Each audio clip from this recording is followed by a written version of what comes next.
Welcome to the Network Build Grow podcast, the show where business owners, entrepreneurs, and professionals share their stories, lessons learned, and powerful strategies for building relationships and growing their circle of influence. With Melissa Taylor, your host, each week we'll bring you actionable insights to help you build a better network and a better business. Let's dive in. Hello, Tony. How are you doing today? Hey, Melissa, thanks for having me on. Today is amazing because I get to be with you. Oh, you are so sweet. You are so sweet. Every time I see you on my calendar, I'm like, oh, I get to talk to Tony. So much fun. So much fun. That is not I have on a lot of people, so I'm glad I have it on you. So great. So great. All right. So tell me, I know a lot about your business because we've talked quite a bit about it, and you have quite the career. I mean, from your military service, and by the way, always thank you so much for all of your service, but what a career you've had. And now that you're in the private sector, tell us why you do what you do now and kind of what it is and how the military career played a part in what you're doing now. Oh, God. As a kid, a lot of us grow up playing Army. Mm-hmm. I always like to tease my veteran buddies from other branches. Nobody grew up saying, let's go outside and play Navy. Nobody ever said, I want to play Air Force. And Top Gun changed some of that. But, from a young age, I always thought being in the Army would be fun. And I was a little old when I joined the Army at 24. Most people join at 18, 19, and I was a little bit older. But why I do what I do is because of 27 years in the Army. You and I have talked a lot, and I started off as a private. I got told I was going to become an officer when I didn't want to be told I was going to be one. And I followed that path. And, God bless General Wofford for seeing something in me that I didn't recognize and didn't see it, and forcing me to get out of my comfort zone and out of what I wanted into what I should be doing. Because thanks to him, I've had a great career, got my education, bachelor's and master's because of the Army, attended the Army War College for a couple of different courses, joined the Army, see the world. You won't see the good parts, but you get to see it, kind of thing. I think I've been in 35 states and 3 continents. I always like to say I've been drunk on 4 different continents, and that's all thanks to the Army. But it all gets back to what I do today. I learned in the Army that the biggest purpose you can have is something bigger than yourself. Mm-hmm. And what I do today as an executive advisor, storyteller, public speaker, coach, whatever you want to term it, I don't care. I like to help people increase their impact in whatever lane they're serving. And I like to help people figure out what their bigger purpose is and how they can serve that purpose while earning a living to support their family and having to have that maybe corporate job, maybe entrepreneur job, whatever it is. Because, and this is something that happens to a lot of veterans, I lost my purpose when I left the Army. And it took a long time to figure out my purpose again. And I think the advising, coaching, strategy work, whatever you want to call it, I really don't care what you label it. Yeah. Running my own firm, I learned I should have shut up and listened to my wife because she told me years ago I needed to do it. Everybody would just do that. Listen to your wives. I mean, if everybody would do that. Well, not everybody, because some, but anyway, my wife and I are an amazing couple. She's amazing. Being married to me made her a couple. So we're an amazing couple.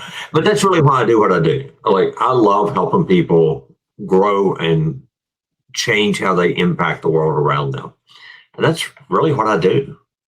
Yeah, it's interesting that you said that there was a particular person in the Army, Wofford, I think you said was his name, that pulled out things in you. And so now you're actually kind of paying that forward and pulling out things in other people. Yeah. The funny thing is, he told me I was going to officers candidate school. I told him, I was his driver. He told me I was going. I told him I wasn't. We kind of had this thing. And of course, 2 weeks later, that's where I was at, right? I didn't see him again for over a decade. Wow. And when I did see him, I was stationed at the Pentagon. Wow. And there was this group of generals I was supposed to be escorting around for a couple of days. And I heard this voice out of the back go, "Are you going to run us off in a creek again and get us stuck?" And I looked up and I saw him. I thought, oh my God. And now William Walford, he's retired, lives in Arkansas. We talk about once a year. Wow. That's so great. Yeah. Like I love the guy. He saw something in me that I refused to see. Yeah. And he pushed you. He pushed me and he forced me to go look at it. Mm-hmm. Yeah. And now in the Army, that forcing looks a little different because it's orders. right. But yeah. In all seriousness, Melissa, I think all of us have somebody in our past or maybe our present that's challenging us. Yeah. And that's some of the work that, and you're a coach for a lot of people in a lot of different areas. Yes. And that's something as coaches that sometimes we find ourselves doing, right? Yes. And, that's great. That's great. So you are a speaker, you are a consultant, you are a coach. Like you said, it doesn't really matter what you label you put on it. Sometimes you call yourself, and I can't remember the exact word that you said. I think it was executive something. Executive advisor and advisor. Yes, executive advisor and storyteller. And I just think that is such a great description of what you do, because I've heard you say this before, that you don't make decisions for people. You help guide them to a decision for themselves. It's the only way you can really help people. In my opinion, as coaches, we don't own the outcomes with our clients. They own it. So I can pull a 3-ring binder off my shelf, you can't see it, but I've got dozens of books on the shelf behind me. I've got another bookshelf to the side with a dozen more. There's mine. Right. And we all have storage bins full of books we don't use anymore, but we can't get rid of. I can show you, I can lay out, Melissa, here's the 8 things you need to do, this oriented, but that doesn't really work. Right. Melissa has to come to that decision on her own. She has to develop it. It's my job as an advisor just to help you get there. And then, of course, once you're there, hold you accountable for doing it. Right. Exactly. We have activities. And then we have actions, but we have to have accountability along with that as well. Absolutely. People need, really, a lot of times, just an accountability partner. Yeah, absolutely. And I also know that because I do work with you a little bit on your speaking career, I know that you also get people to see how their decisions affect all the way, I think you call it 4th and 5th level thinking. So how it's not just going to affect the immediate, it's going to affect kind of the domino effect after the domino effect after the domino effect. Yeah. And what I like to tell people is there's 5 layers of decisions. There are 5 layers to your decision. The first layer is a tactical think. And so many business owners are kind of stuck. And I hate using the word stuck because it sounds really bad, but they get focused on the tactical. How do I fix today's problem? What I try to encourage them to think about is fixing today's problem creating more problems down the line that you're not going to know you created for a year or so. But the first level is the tactical. How does this decision impact right now? The second level is operational. How does this decision affect the operations of my business or my life or whatever? The third becomes systems. How does this decision affect the systems we use in the business? And a lot of leaders and a lot of business owners are really kind of pretty good at the first and second, and they can get to the third. The fourth is where that 4th level of decisions, how does this affect our company or our life, our culture and our DNA? Who are we? if I Right. make this decision. We move from being very relationship based to very transactional or very impersonal. We make this decision to implement an AI tool, and it shifts our culture because we move away from a personal touch Right. or whatever. But the fifth level is our legacy. And they don't get there all the time when they're making that immediate decision. Right. How does this decision affect what we do 10, 15 years from now? And I've had business owners say, hey, Tony, I can't always predict that because tariffs, stock market, whatever. Right. And I'm like, yeah, but if you're thinking about it at that level, you're making second and third level decisions that no, you couldn't predict tariffs a year ago. But you were thinking about what happens if my vendor increases my price of my goods. Yeah, you have a better grasp on the concept. Right. It's how to think. Yeah. So I do that a lot, and I'll pick that up in the Pentagon, because you and I've talked. I was there for over a decade. Right. And no decision. It's just simply the decision. Right. I'm sure. Got 18 stakeholders, 12 of them you didn't know about, until you made the decision, all that stuff. So it's really, how do you think in a very holistic, future-oriented way? And, look, me, I could go on for an hour about that. Yeah, well, let's actually take that. Let's kind of circle that into networking. So first, let me ask you, how has networking played a part in your business since you've started this venture on your own? Well, networking is crucial to me.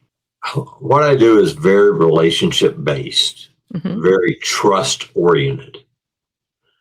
You really have to trust Tony to talk to him about what's going on in your world, your personal life, or your business. Oh, yeah. And you don't develop trust, Tony's opinion, through social media ads or Instagram. Right. Right. In the past year and a half, since I've been doing this on my own full time, every client I've gotten has been a referral. Okay. So for me, networking is crucial. People need to know who I am.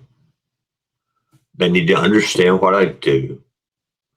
I had one client tell me one time that he felt like the work he was doing with me was like, let's just go have a beer and let's just talk about it over a beer.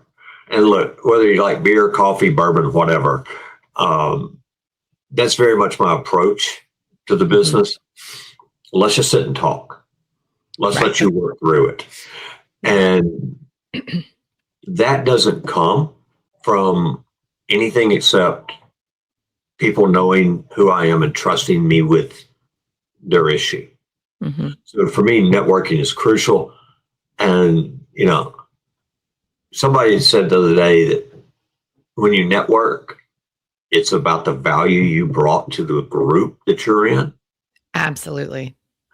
And I always try to show up and always try to add value.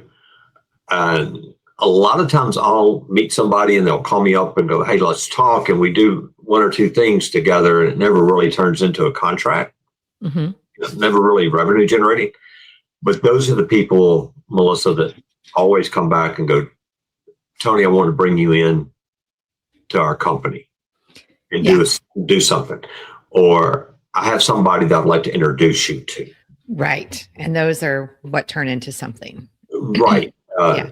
People that network, and I think this may have been something you said or something I heard somewhere along the line. There's a difference between networking and prospecting. I say that all the time. Okay, so what would you? Let's give you credit for that one. The people that show up at networking and just throw business cards around and go, I sell marketing, I sell this, I sell that. I see them a lot, and they always seem to walk out with their head down. Yes, absolutely. And to me, I would tell you, I never try to sell anything at a networking event. Yeah, I think it goes back to your fourth and fifth level thinking. Like that's like level one. Like you're just doing the tactic. You're just tactically going out and doing the networking. You're not getting to the systems part and the relationship part, the fourth and the fifth level of networking. Right. And the fourth and fifth level really comes from I'm going to be here a long time. Right. I'm going to be around. If you don't need me today, great. If you need me 18 months from now, shoot me an email. Pick the phone up and call me. And I'm a boomer, so call me, right? Yeah. I'm not going anywhere. Right. I'm just not. And I think that's one of the things that a lot of solopreneurs, and I meet them all the time, like they get into the business and they think if I build it, they will come. But they have this real urgency that they need to generate profit immediately. Right. One of the things that I did before I left corporate America, and look, for your listeners, I was in finance at a couple of different big financial institutions, right? I took a look at it, again, fourth and fifth order. I started thinking about the problems. Like, what if I don't generate revenue quickly? What do I do? So I built a financial plan that said, this is how much run rate I've got before I have to make money. And this is how much run rate, this is how many months before I need to make money. This is how many months before I need to make profit. Which is different. Revenue and profit are different things, right? Your financial person will tell you that. And I had that in place before I ever did this. Smart. Again, thinking beyond the first. Yeah. Thinking without the blinders on, so to speak. Yeah. And, you and I have talked, and one decision can lead to 244 different outcomes. Right. I played out about 80 or 90 of those outcomes. Yeah. So, And when you bring that back to networking, one decision, you make the decision to go to a networking event or to engage in a networking group you make the decision that this is a long-term relationship building exercise. If you make that decision, it could turn into 244 clients or opportunities. But rather, if you make the decision that you're going there to find a transaction, it is not going to turn into 244 opportunities. It turns into 2, maybe 3.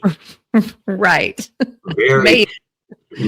And I think that's a key thing. And I've listened to a lot of your podcasts on Network, Build, Grow. And, Truth in Lending, you and I worked together for a few months on some different projects, right? Yes. The thing I have taken away from that, that's really changed my focus, is getting back to the relationships. And you're calling it fourth and fifth order. I'm thinking more of the human element of it. Is that I can't show up at a networking event with the idea I'm walking with clients, because number one, what I do is very relationship based, is very trust based. Yes. And let's be candid, it's also very expensive. Yeah. Oh, yeah, absolutely. Right? And long-term commitment. Right. And I return a high value for that. I'm not selling Girl Scout cookies. Right. And God knows I love Girl Scout cookies. I think I helped our next door neighbor's daughter earn her cookie merit badge like 4 years in a row. Oh, well, next year, give me her number. Well, she's out. She's aged out. I had She's to find a new drug dealer this year. But, I'm the guy that orders 35 to 40 boxes at a whack, right? Yeah, because they freeze well. Right. I stock up for a year. And look, they don't last a year, so let's just be honest about that. I always come back to, if I go into a room, it's who can I get to know? Yeah. And a lot of people, this is a mistake I want to talk to your listeners about. They go to the networking event, and even if they go to the same event, same group, whatever, 2, 3, 4 times, you've got to do some homework outside of it. Some of the people that have been on your earlier podcast, some of the other people I've met through you, some people I meet through at my other networking venues, I always look for, who is it I'm interested in? Who is it that does something unique? Who is a little bit different? And I reach out to them after the event. Like I get a business card from them, or I get an email, I've got my dot card QR code on my lock screen. So they just scan, and we just scan it and exchange information. I connect on LinkedIn with people really quickly. But how do I set up a one-on-one time with you? Right. Virtual, or grab a cup of coffee, grab a drink at the end of the day, whatever it is. how do I set up some time to really sit with Melissa and know her? Mm-hmm. It's the only way to right. And I think that's a component people miss about networking. Mm-hmm. They think I go to the event and I'm going to generate business. Yeah, that's not it. Or I'm going to go to the event and something will happen. Yeah. You have to put in the homework. Mm-hmm. The follow-up. The follow-up. Mm-hmm. Send that follow-up email. Hey, Melissa, I met you yesterday. Mm-hmm. It was great. Yep. And it doesn't mean you have to have a one-on-one with every single person you met. No. But go to the same events because you'll see the same people and build that relationship. Do the follow-up, do the work, put in the reps. I always say that consistency plus time equals trust, or competency plus time equals trust. Absolutely. And show up at the event, show that you have value, spend time with people. Mm-hmm. That's where the trust comes in. Mm-hmm. And that's where that's where the business comes from. That's where the doors open up. Yeah. Right. And again, every client I've ever had has been a referral. Yeah. It doesn't mean that person's going to be the person having the transaction with you. Yeah. But they're in your network. And I get random emails every week, Melissa, from people I've met that are saying, hey, Tony, I met D, and you and D have a lot of stuff in common. You two should connect. Yep, me too. Every week I get emails like that. And I try to do that all the time. Yeah. Especially when a veteran reaches out to me or somebody connects me with a veteran. Oh, yeah. Somebody we're about to be a veteran, they're leaving the Army, Navy. I had a call this week with the guy that is not a client, not going to be a client ever, but he's leaving the Navy and he wanted to know some stuff. He and I talked for half an hour. That's great. Immediately, I sent 3 emails that day to people I know saying, here's a guy that has a need. You can help with that need. Would you mind connecting? Every one of those people reached back out to that individual, set up time, and that's what networking is. Yes. Because you never know the connections that might come out of a connection that you just casually even make. Right. And this guy's looking for a job. Yeah. And 3 people that I knew that are in the field he wants to go into are talking to him this week. That's so wonderful. That's so wonderful. If you network for your business, you already know follow-up is everything when it comes to growing relationships and driving success. But here's the thing. Most of us want to follow up well. We just get stuck. Staying consistent, keeping it personal, making it stand out, it's hard. That's why I use NetEffect.io. It makes follow-up simple, cuts through all the noise, and helps me stay on top of every relationship without dropping the ball. I never miss a follow-up, and honestly, my network wouldn't be the same without it. So check it out, NetEffect.io. And right now, you can use promo code NBG50 for 50% off of your first month. NetEffect.io, your secret weapon to unforgettable follow-up. All right, let's do some rapid fire questions. You ready? Now, this is rapid fire questions. We want quick answers. Like, don't think, just talk. All right. One way that you add value to your network without expecting anything in return. What we just talked about. I meet people, I connect them to somebody that I think's just a good connection. Yeah. So we were just talking about how every week both of us get emails that say, hey, I met D and I think you and D should meet. I do the same thing. Every week I sent out several of those. Right. And I do that all the time. Or I have no idea if it's going to turn into something for those 2 people, but I genuinely think they should meet. Right. Or I'll meet somebody that I will tell them, you need to be in this networking group. Oh, yeah. Mm-hmm. You need to show up at Network Build Grow.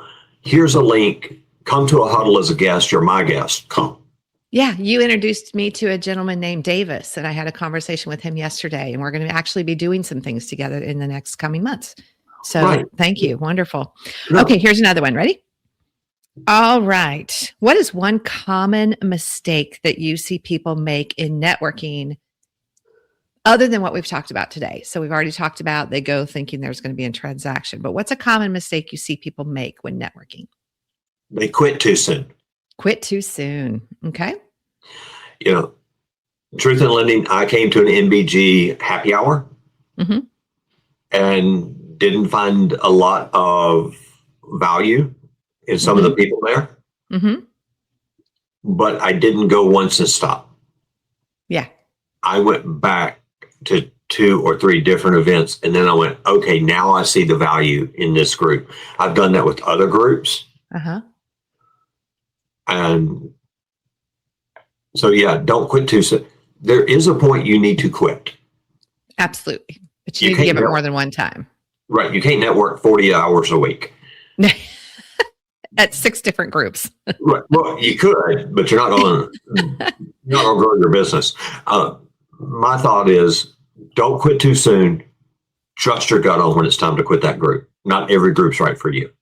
Mm-hmm. Yeah. So what would you say is a good kind of runway to be able to kind of know? I would say 3 to 4 events. And if the group only has one type of event once a month, that's a 3 to 4 month investment. Okay. Which sounds long term, but it's really not in the big scheme of things. I mean, right. Yeah. Once a month. Yeah. It's an hour and a half. Go do it. But I would say 3 to 4 events. By the 4th or 5th event, you should know if that group brings value or if you bring value to that group. Yeah. What are some of your bars? Because like some of my bars are, for instance, if I reach out and they don't reach out back, that's a red flag. If when they do reach out, they're either putting me on their list and I'm just all of a sudden getting all their newsletters, or when they reach back out, they're trying to sell me instead of build a relationship. That's a red flag. What are some of yours? The sell me is a turnoff. Oh, absolutely. Like, I know I need a new website. I know I need a new, like, that part of my business needs to be better. Mm-hmm. But don't reach out to me and go, oh, I can improve your website. Like, don't sales pitch me quick. Yeah. I think the other thing that is the red flag for me is what I call business card ninjas. Some of us are of the era that we grew up on Bruce Lee movies and the ninja stars that the kung fu karate people would throw. Yep. Don't throw your business. If you're throwing business cards like that, I don't want to be in your network. Yeah, I went to one the other day and someone literally came up to me and said, I don't have time to talk to everybody tonight. So here's my business card. I'll call you tomorrow. And he just like ran to the next person. I was like, okay, that's just crazy. I will take those business cards and I will drop them like at the auto dealership or whatever, where they have the little, drop your card in and get a free oil, register for free oil change by leaving us your business card. Those type of places. Those business cards are in my truck in the little console. Oh, you're funny. I will throw those in there because I don't want to deal with them.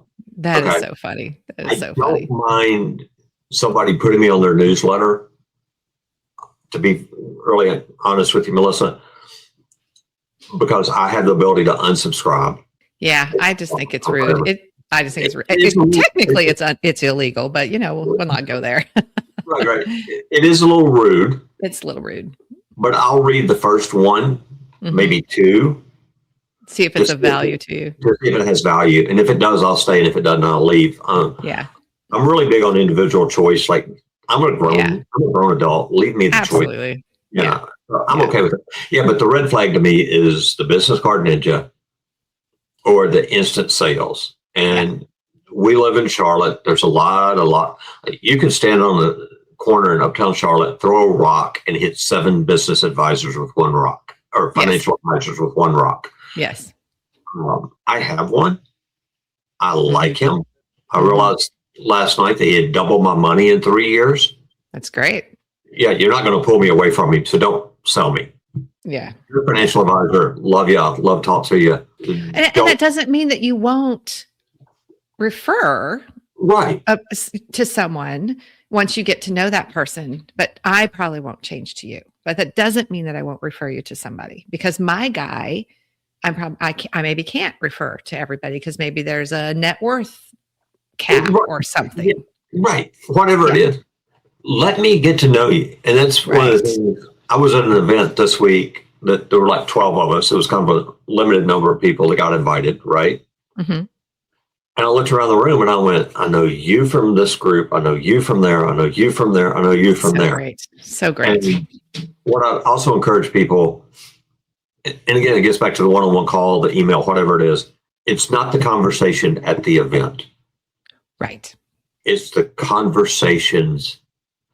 I tell people, when I was in the Army, I went to a lot of conferences. Went to a lot of like 3-day event, 4-day event, whatever. I never got any work done in the room. Mm-hmm. Always got work done in the hallway. Yeah. The side conversations. Right. And that's where networking, you got to treat it that way. Yeah. And that's my opinion. Sorry, that's a really long, quick answer, but. That's a long, quick answer, but we need to wrap it up. So this has been so enjoyable. Thank you so much for being with us today, Tony. Oh, no, thank you. Look, thank you for all the value that you've put into my business. Sure. And for all the people that I have met through connection. Like I said, at an event this week, I looked around the room and 3 people I had met through NBG. Oh, that's wonderful. I'd love to hear that. And those people are part of the network. Mm-hmm. And I would tell all your listeners, your network is a living thing. Yep. And you have to water it. You have to fertilize it. You have to put it in sunlight. You also need to prune it. Absolutely. So if you take nothing else from this, besides the fact that Tony and Melissa could talk for 4 hours with. Yes, we could. So. Your network needs to be planted. It needs to be watered. It needs to be fertilized. It needs to be in the sunlight, and it needs to be pruned when it needs to be pruned. Wonderful. Well, thank you for being with us, Tony.